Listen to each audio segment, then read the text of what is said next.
बाळूमामा प्रसन्न. आजचा हा बाळूमामांचा संदेश शेवटपर्यंत पहा. तुमच्या मनासारखं काही घडून येत नाही. हातामध्ये घेतलेलं काम पूर्ण होत नाही. कोणी तुमच्या मनासारखं वागत नाही. पैशामुळे किंवा इतर गोष्टीमुळे तुमचे काम मार्गात अडकलेले आहे.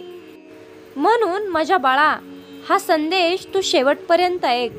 तुला नक्कीच मार्ग मिळेल आणि तुझ्या मनाला समाधान सुद्धा वाटेल. तुझा जीवनाकडे पाहण्याचा दृष्टिकोन नक्कीच बदलेल. आणि हा संदेश शेअर करायला विसरू नकोस. तुझ्याकडून पुण्याचे काम घडून येईल. तुमच्या एका शेअरने कुणाचे तरी आयुष्य बदलू शकेल. कुणाला योग्य मार्ग मिळेल तर कोणी संकटातून वाचेल. म्हणून हा संदेश नक्की शेअर करा. जीवनात आपण सर्व दुःखी मनुष्य मामांकडे नेहमी काही ना काही मागत असतो. आणि मामा आपल्या भक्तासाठी चमत्कार करतच असतात. चमत्कार म्हणजे माया. चमत्कार म्हणजे कर्म नाही. आणि परमेश्वराकडून कधी कर्म घडत नसतात. कारण परमेश्वर हा कर्मापासून लिप्त आहे. आणि परमेश्वराकडून चमत्कार घडतच असतात, कर्म नाही. लीला म्हणजे ज्या जड जीवाच्या कल्याणासाठी चमत्कार घडून आणत असतात ते. जीवनात जो भक्त बाळूमामांकडे श्रद्धेने आणि भक्तीने येतो त्याचे बाळूमामा कल्याण केल्याशिवाय राहत नाहीत. पण मामा त्याच्या मनासारखं करतीलच असं नाही. कारण मामा आपल्याला तेच देतात जी गोष्ट आपल्यासाठी योग्य आहे.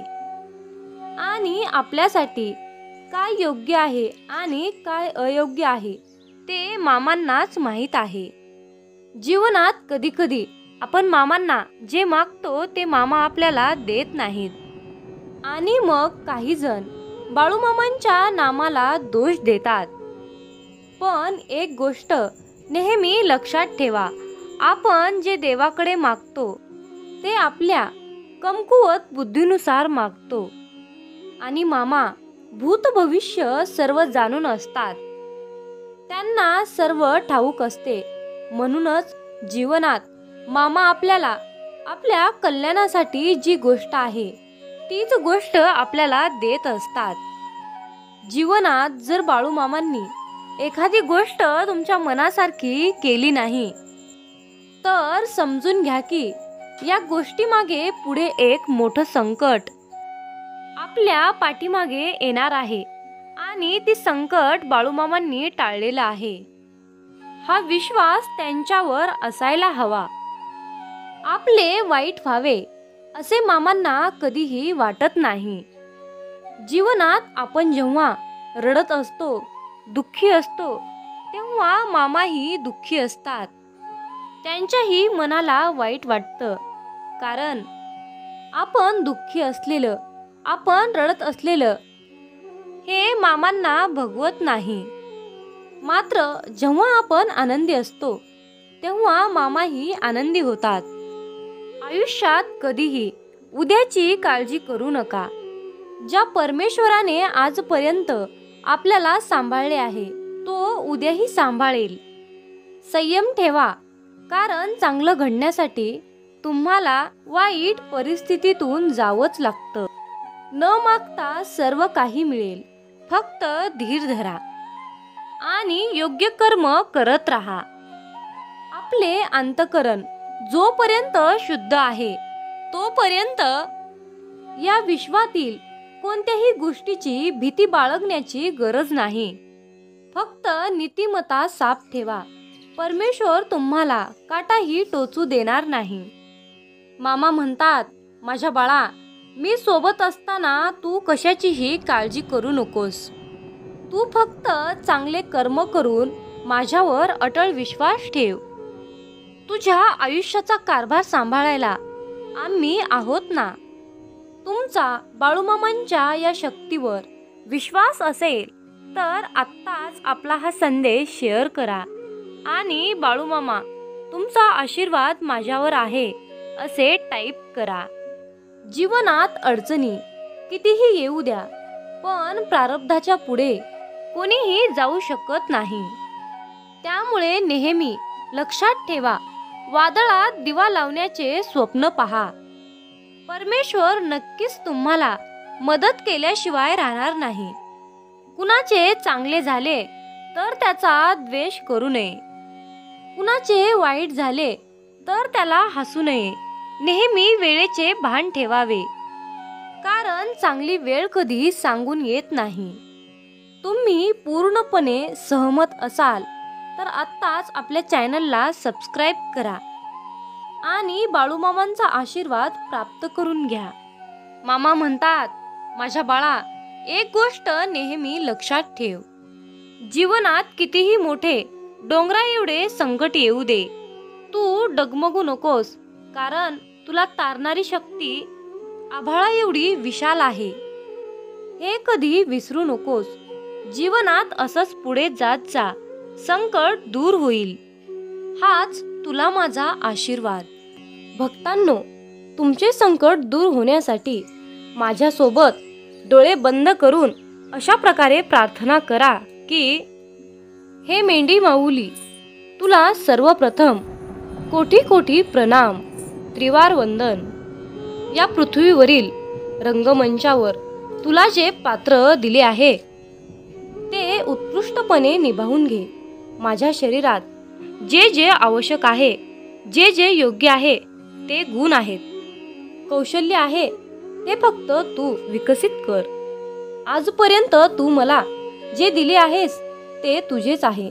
मी फक्त निमित्त आहे. इतरांपेक्षाही तू मला भरपूर काही दिले आहेस.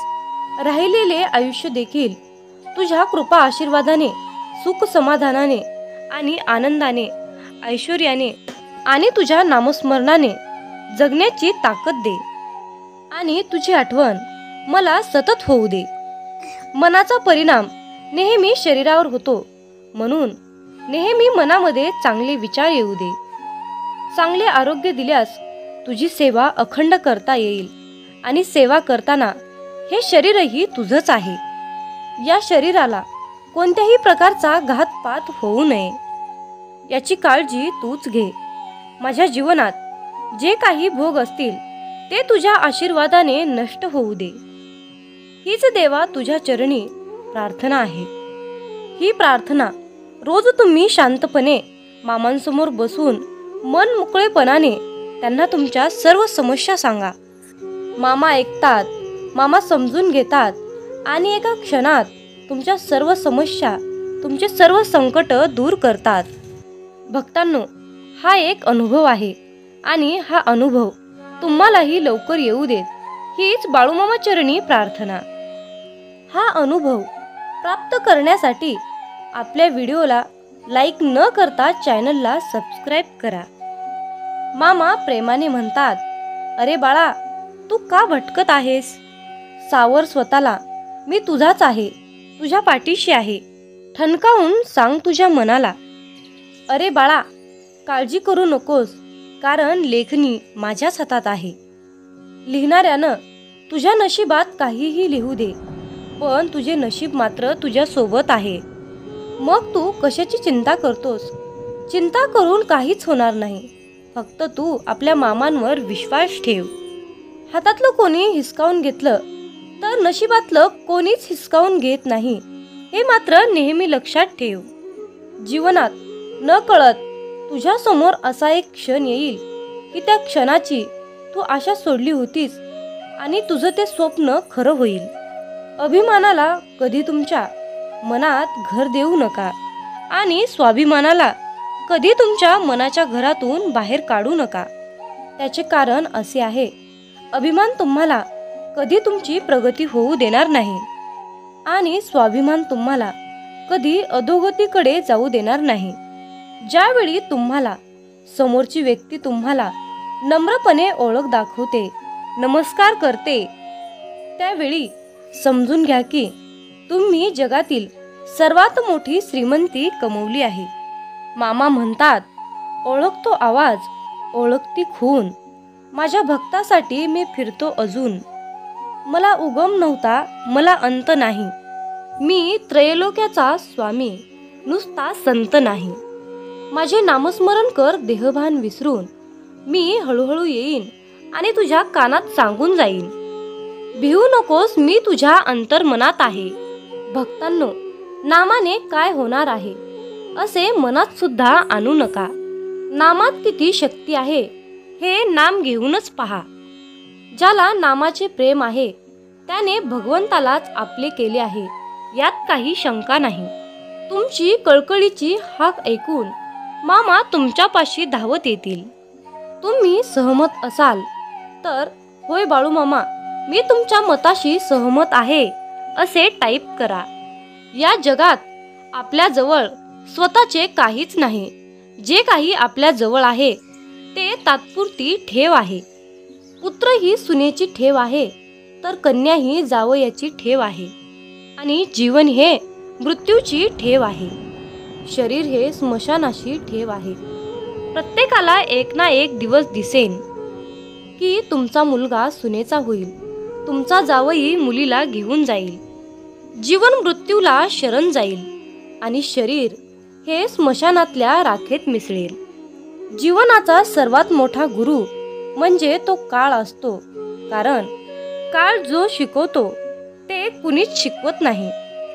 तेव्हा ठेव ही ठेव म्हणूनच सांभाळा, तिच्यावर मालकी हक्क गाजवू नका. श्री संत सद्गुरू बाळूमामांच्या नावानं चांग भलं. मग बोला बोला बाळूमामाच्या नावानं चांग भलं.